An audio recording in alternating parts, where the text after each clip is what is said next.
Dans cette vidéo, je vais vous présenter 3 branches d'activités dans lesquelles il est possible de bénéficier d'une exonération permanente de CFE. Les activités artisanales. Les artisans indépendants peuvent bénéficier d'une exonération de CFE sous certaines conditions. Il faut exercer une activité manuelle en utilisant des équipements indispensables à l'activité et surtout pas de machines qui automatiseraient tout le travail. Il ne faut pas spéculer sur la matière première, c'est-à-dire détenir des stocks de matières premières supérieurs aux besoins de l'activité. Et il faut travailler seul ou avec la participation du conjoint, partenaire de PAX, d'un enfant ou d'un ou plusieurs apprentis âgés de moins de 20 ans. Les activités d'enseignement. Les profs indépendants peuvent bénéficier d'une exonération de CFE dans certaines disciplines. Il s'agit essentiellement des disciplines littéraires ou scientifiques, comme la littérature, les mathématiques, les sciences physiques ou naturelles, des disciplines artistiques, comme la musique, la danse ou le chant, et des disciplines sportives ou de culture physique, comme le yoga, la gymnastique ou les sports en général. L'exonération n'est possible que si le professeur dispense son cours à domicile ou dans un local qui ne lui appartient pas et qui n'est pas spécialement aménagé pour lui. Par contre, ne sont pas concernés par l'exonération les cours à distance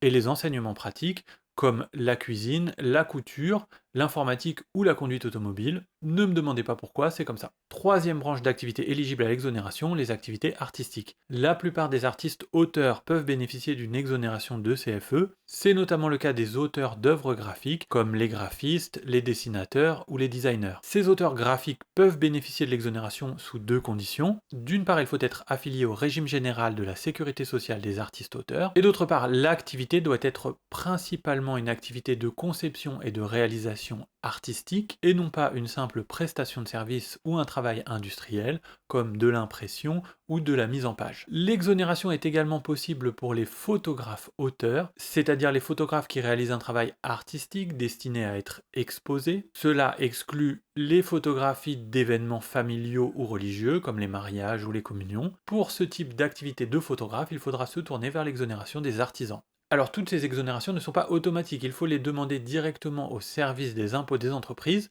par courrier ou via la messagerie sur le site impôts.gouv.fr. L'attribution de l'exonération relève d'une analyse de l'administration fiscale au cas par cas. Alors pour votre demande, il faut préciser dans votre message la nature de votre activité et justifier en quoi vous remplissez les critères liés à votre situation. Et surtout, n'hésitez pas à citer l'article de loi qui concernent votre situation, je vous les affiche à l'écran. Voilà, j'espère que cette vidéo vous a été utile, et si vous avez des questions, n'hésitez pas à les poser en commentaire, et je vous dis à bientôt pour une prochaine vidéo.